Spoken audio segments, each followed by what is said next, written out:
Good day, beautiful people. Jaquel Wimbush here, your host of Back to the Basics of Health and Wellness Podcast. On today's episode, I'll be talking to Dr. Tamara Beckford, who's a board-certified emergency physician and also an entrepreneur. She's talking about her telemedicine practice and why is it cost-effective.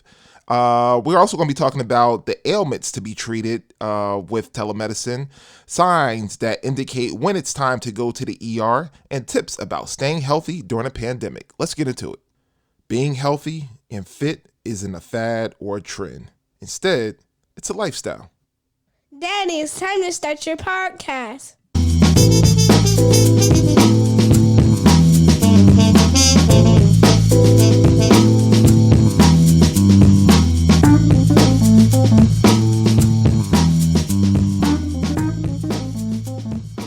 Good day, Dr. Beckford. How are you today? I'm doing well. And yourself? All is well. Just here, dealing with everything going on from corona violence to, police violence and people violence and everything else that's going on in the world. And we're just trying to sit here and get through it the best we can. How is it in the Absolutely. Yeah, so how is it as a doctor going right now in I guess in the United States? How is it going? Well, for doctors right now, it's been a little bit of a change, right? We have, as we said, we have the pandemic that's going on. At the time that we are doing this podcast, there are changes within the way that doctors are having their pay structures. They're having, layoffs. There is fear within the medical community for their own safety because of COVID. We love taking care of our patients and we're very vigilant in doing that.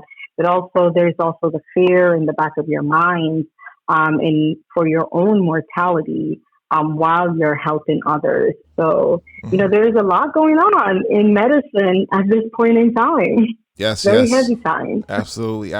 And you're looking to change some things, change some things around, with people dealing with going into the emergency room and changing the game a little bit and making it more of a interactive experience. And if you can you just introduce yourself to the audience? Absolutely. So I'm Dr. Tamara Beckford, and I'm a board-certified emergency medicine doctor. So that means when you come to the ER, I am one of the doctors that you will see who will take care of you. At this point in time, I am launching a business. It's a telemedicine urgent care business. So, people are probably figuring what is telemedicine urgent care? So it affords people to see a doctor quickly for their non-emergent medical issues that occurs at inconvenient times. It's a mouthful. This is what it basically is saying.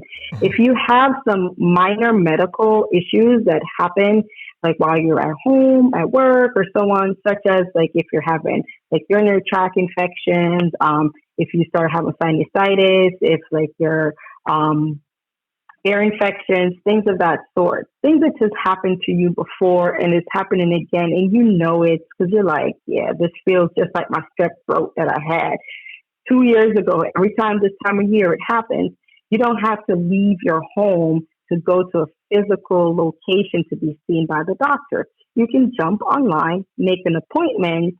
You'll see me through teleconferencing, video teleconferencing, and CU will, take great care of you, send your prescription electronically to your pharmacy, and then you can get all of that done from the convenience of your home. Beautiful.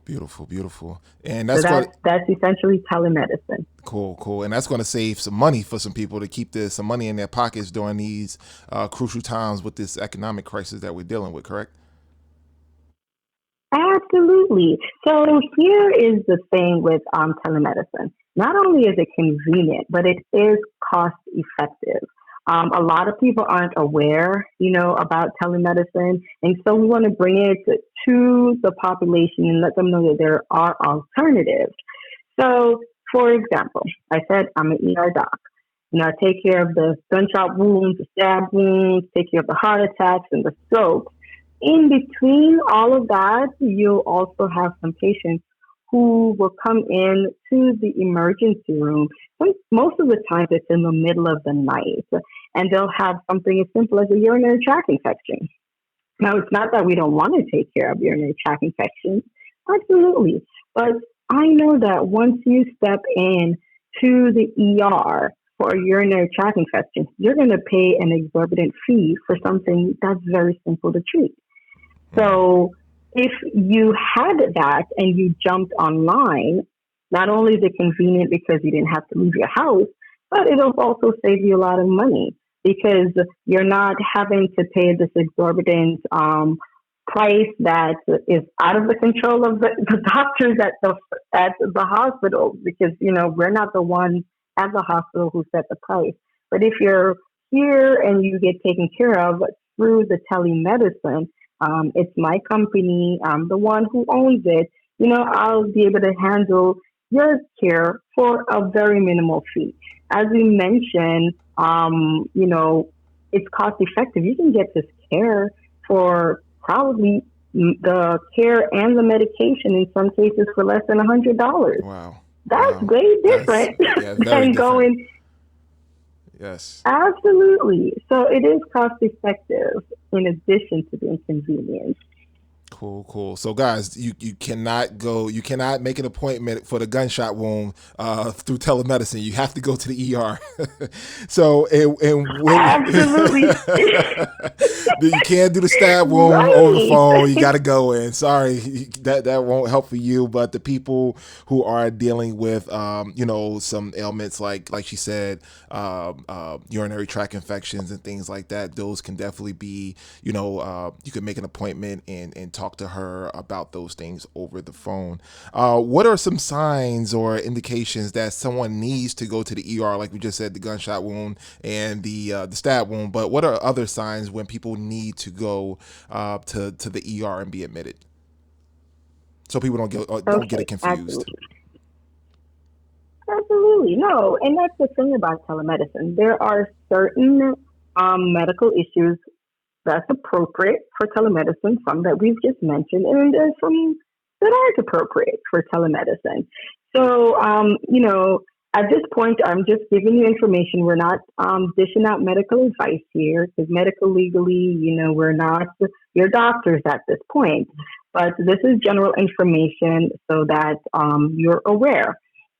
Now, if you wake up with crushing chest pain, and you know that you have certain medical issues that already predispose you to heart attacks, then if you wake up with those crushing chest pain, sweating, you really can't breathe because of that pain, then at that point it's telemedicine urgent care. Jumping on and doing a video conferencing is not the wise choice.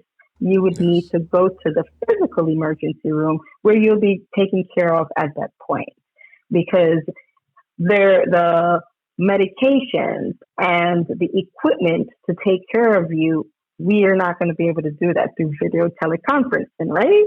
Mm-hmm. So at that point, it's important that you go to the emergency room. If Absolutely. you notice that you're having a portion, like you sudden loss of the ability to use one part of your body. Say that, you usually can snap your fingers and wave your hands from side to side and do that nice little dance move. And then boom, all of a sudden you can't move that left arm at all. And you're saying, wait, something's not right. It feels heavy. I was usually able to do it. This morning I was able to lift up my coffee and drink it. Now I can't even lift my arm up. Things of that sort. That, of course, you need to go to the emergency room. You look and you see your face is twisted, and this is not how you normally look. And you know that this is not you. And you look in the mirror, you can't speak properly because your face is twisted, your tongue, feels heavy. These are signs that maybe a stroke or something other emergent issues going on. Yes, you go to the ER. So there are emergent medical issues, and then there are urgent medical issues. So those Absolutely. emergent things, like, your loss of limb, you broke your arm, it's just obviously deformed. I mean, obviously deformed. Those at that point in time, you go to the emergency room. Absolutely. All right, so let's back up a little bit. Let's back up, and for me, I always wanted Hmm. to be a nurse, and what made you become a doctor? Like, what was that point in your life where you say, you know what, I want to become a doctor? Okay. Alrighty. So we're going to really bring our listeners into delving deep into the history that Nicole and I are both from Jersey, Yes, right? yes, yes. Jersey So representatives. I'm going to bring it. Yes, yes. So we're going to bring it back to Jersey. So back in the 90s, like early 90s, I did some summer programs. Um, for those of you who are from that northeast area, you might know the names of some of these hospitals. So it was at UMDNJ, which is now called Rutgers Medical School. So I did a summer program there where I got exposed to some of the different facets of healthcare. I wouldn't say medicine, of healthcare at that time. So when I got exposed to the medical doctors portion, it felt good because I was able to interact with people the way I like interacting with people. So that's when the seed was born in that point. So this is like early high school. By the time I got to college, I was able to shadow some ER docs. I was able to shadow. This was at one of the other hospitals down in Newark, and then that's when I was like, this is my calling right here. Beautiful. These people, they act just like me. Yes, yes. Our personalities gel. They love what they do. It's just a great environment to work in. I mean, from the outside, I'm pretty sure it feels and it looks chaotic, but on the inside, there's a certain flow to the chaos, which I thrive in that environment. And that's what made me say, boy, I really, really like emergency medicine. I like the fact that I get to touch every gamut, like Hmm. anything that walks in, like, I handle. And also, I love the fact that I get to do a little bit of all the other specialties. Yes. That's emergency medicine. Hmm. Anything. I end up delivering babies on Christmas. This Wow. is true stories. Like you said, in addition to, so it's such a humbling profession Hmm. because you see from the birth, and then you also see from life that gets taken away, and all the gamuts in between, all the facets of. So that's my passion for emergency medicine, my passion for healthcare. I love explaining to patients what's going on in their body. I love conversing with my patients. I Yes. love making them feel comfortable. This is just naturally me. There So you go. Yep. I That, love what I do. absolutely If it beautiful. hasn't come across yet. Yes, yes, yes, yes. And I'm pretty, a lot of us, for me, even as a health coach, I love, just interacting with people and helping people and getting people back to where they need to be, holistically and, just Absolutely. bringing them back to life, basically. Yeah. So, Yes. yeah. Yes. What are some tips right now that people should be adhering to stay healthy during this pandemic and after the pandemic? Hmm. Just keeping them healthy. What information would you have for these folks?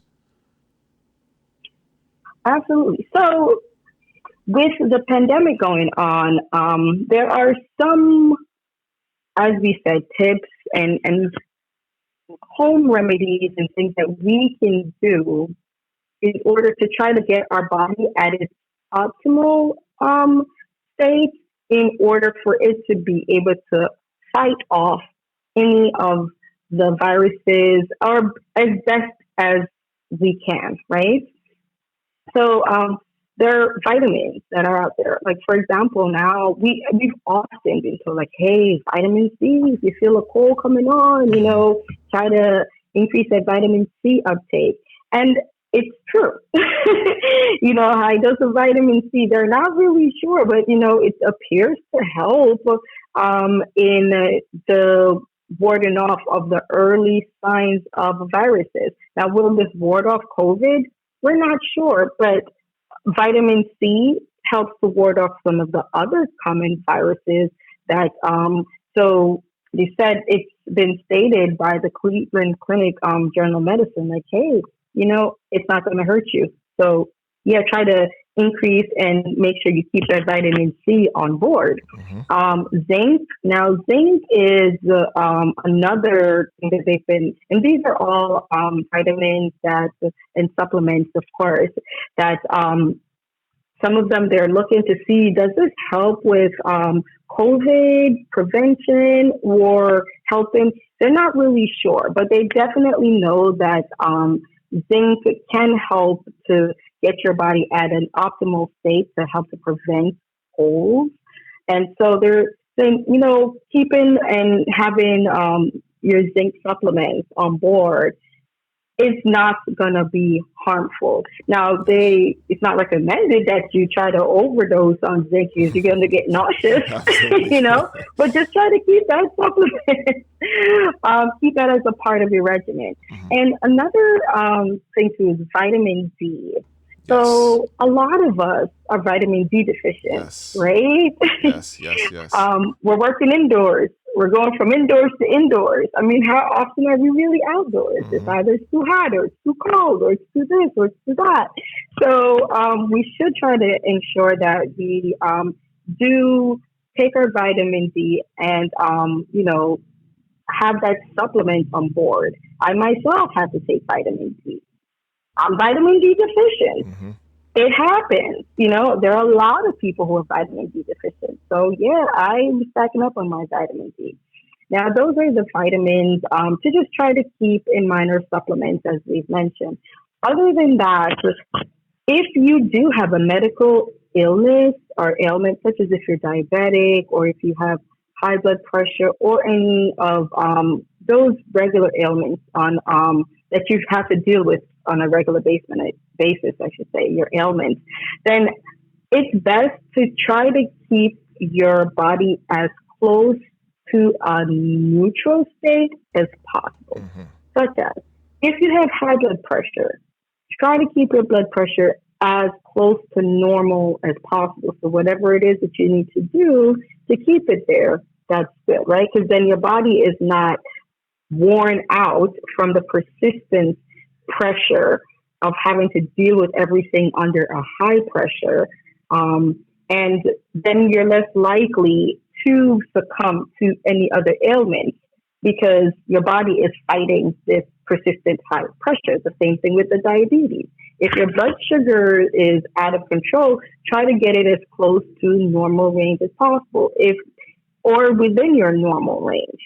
Try your best, whatever it is that you need to do, because if your body is not having to fight and handle this uncontrolled diabetes, then your body's defense is at its optimal to fight off any other viruses or illnesses that's trying to come within the body. Exercise, of course, is important. Rest is important. Eating healthy, what we put in our body is important. And as best as we can during this time to reduce our stress. Talk about all of that helps to reduce the oxidative state, right? Because a lot of these viruses, they're really preying on the fact of your oxidative state is not as optimal, and so they're just like knocking you down, right? Yes. So the vitamins and the supplements we just talked about is trying to get your body's defense up. The rest, the stress, reducing your stress is all trying to beat. If you think about it, it's like a it's like a fight, right? Well, who's going to be the biggest and the boldest and the most prepared? Like you want to be. You don't want the virus to be able to get in. So you want to be at your optimal state. You want to, have trained and, trained your body. So that's essentially what we're doing right now. Beautiful, beautiful, beautiful. Listen up, guys. I've been putting out that type of information for a long time, and here we have it, Dr. Beckford giving it to you again. So take heed, listen up, and make sure you do what you have to do to keep yourself healthy out there, because everybody can get it. At the end of the day, everybody can get it. Absolutely. Yeah, so thank you for being on the front lines and helping people out and just being there on a day-to-day basis to help out our fellow Americans and keep them healthy and keep them out of harm's way at the same time. Dr. Beckford, how can people get in contact with you if they want to have your services and take on your services when it comes to telemedicine? Okay, so my website is www.yourcaringdocs.com. So it's Your Caring Docs, but it's the letter U, the letter R, caring, CARINTDOCS.com. So that's www.yourcaringdocs.com. You can also email me at drbeckford@yourcaringdocs.com, and we'll see if we can set up an appointment so that we can take excellent care of you and your family. Beautiful, beautiful, beautiful. So guys, I will definitely have that in the show notes so you can have that information. And Dr. Beckford, you take care of people all across the nation, right? Nationwide? Well, at this point, it's going to be in Texas. We're launching in Texas first. But we will let our listeners, and I'll keep you updated so you can let your listeners know when we're launching to other states. But as of now, it'll be in Texas only. Okay. Yep. Sounds good. And we'll definitely have you back on for a follow-up and to talk about some other things, some other health information that comes your way, and just keep you on here and, keep the conversation going about this health and wellness. So thank you. I appreciate you coming on. Shout out to you and your crew and keeping everybody safe out here in today's world, and continue to stay safe on those front lines, and be careful. And we'll talk to you soon. And thank you so very much for coming on today. My pleasure. Anytime. All right. Have a great one. I'll talk to you soon. Okay. All right. Bye-bye. Hey guys, I would like to thank you all for tuning into today's episode of Back to the Basics of Health and Wellness Podcast. As always, enjoy, be well, and make a lifestyle change that lasts. Have a great one, everybody.